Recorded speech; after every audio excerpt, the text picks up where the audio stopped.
Welcome. Ed Martin here in the Pro America Report. Great to be together. Thank you for being here. It is a wonderful day. What an incredible day it is. And you probably saw it, but all day since this morning when the news broke, we have been celebrating the next step in General Mike Flynn being free. You know, it's not over yet. There's still some, wrangling to be done. But I have to say, the fact that the Court of Appeals has ruled and said, yes, allow the dismissal of the charges against Mike Flynn, it's a huge victory.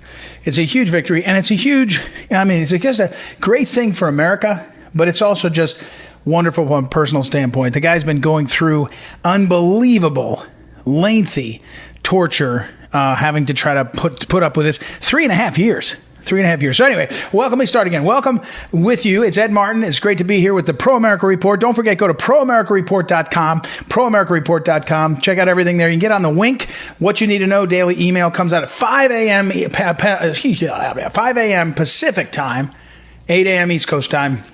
Bam, right in your inbox. People are telling me, they keep sending me emails. They love getting it. You get a couple of key articles. You get what you need to know from this radio program and a few other things. So sign up there at proamericareport.com. Get signed in, locked in, you'll see. But let's get to the big news. There's other things around. I'm going to talk later on in the show about the president's commitment to sign an executive order regarding the monuments and the threats to monuments. And I'm very, very pleased. I'm really excited, very grateful that the president's doing this. And so we are... I'm going to tell you about that. He's going to sign an executive order that says, hey, cut it out, leave the monuments alone. It's personal for me because my board chairman and my friend, Helen Marie Taylor, cares about it. So you want to hear that segment. That's going to be the last segment of the show today. Tune in for that. It's a big news. Another one I want to talk about, I think I'll do it tomorrow too, but it's this one. Social media is banning. Not just shadow banning, not just slowing it down. They're actually just banning the accounts of conservatives. And two of the more professional conservatives, there's lots of conservatives that are just loud and wild and not professional, which you don't have to be professional to be on Twitter. I'm not complaining. I'm just describing. But two of the best pros are Carpe Diem and Raheem Kassam. Carpe Diem is a meme maker, a professional meme maker, unbelievably talented. He does an unbelievable job. And Raheem Kassam is a professional communications expert and a journalist, so they got banned. And you have to say to yourself, they didn't really break any rules. They just didn't. That's not who they are. Especially Carpe Diem. When Carpe gets dinged, like if he does a meme and he uses footage from somebody else, there's a fair use. There's a fair use standard that you're allowed to use some things. If somebody runs if Don Lemon does a segment on CNN, you can use bits and pieces of it. You just can't use the whole thing. You can't take away the whole value of something, but there's a fair use doctrine. And when it comes to satire and artwork, there's real protection for using something and making it satire. Or artwork. Think about the best example right off the top of my head that you'll say, oh yeah, I got it, is when Andy Warhol used all those Campbell's soup cans. He was using them as art. Campbell's soup could sue him and say, no, it was artwork. And Carpe Diem, when someone did complain and they'd say, oh, you're using a song or something you shouldn't be allowed to, he complied. He's a pro. He's a professional, but you know what he is? He's a conservative. Raheem Kassam has written books. He's edited magazines. He's edited websites. He's been a spokesman. He's been at the highest levels. He's a broadcaster. Highest levels, he's a pro. They say he's breaking the rules now. I don't think so. I'm telling you, it's a big story. But that's not the story. What you need to know today is General Flynn is this close to free. He's this close to being out from under it all. Unbelievable breakthrough today. The Court of Appeals said basically, hey, judge, you can't say you're going to keep a case going when the prosecutor says, I want to dismiss, and the defendant says, me too.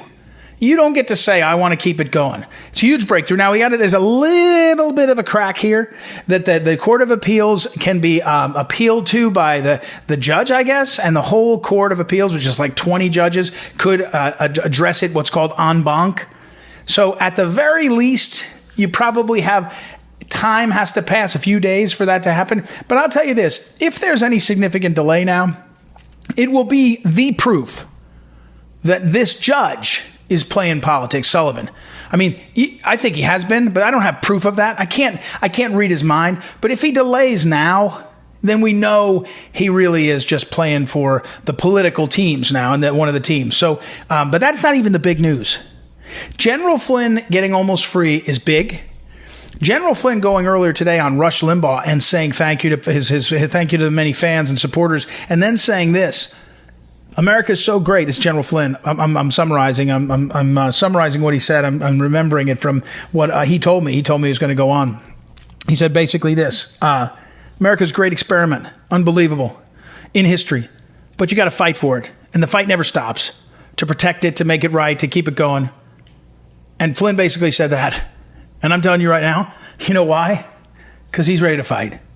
When he gets out of these shackles of this process, someone said about this whole thing, the process is the punishment, is what they said. That's right.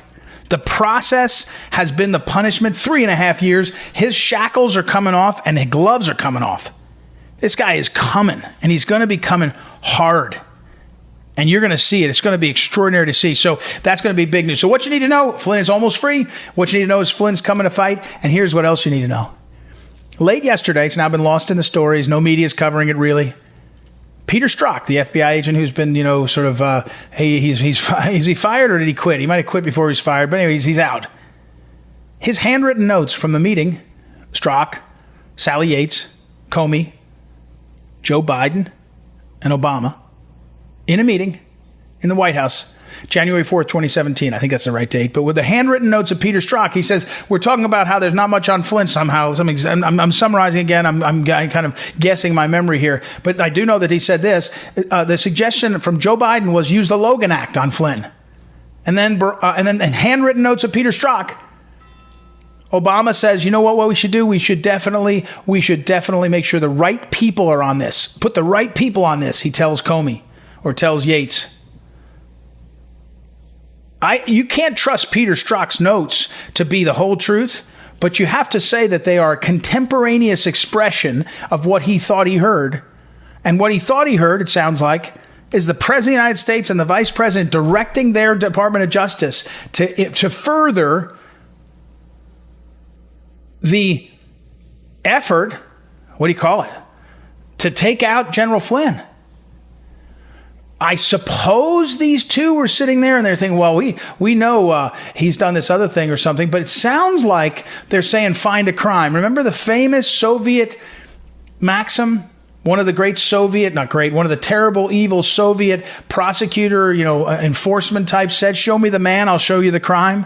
Meaning they could always pin a crime on somebody. That's what it sounds like.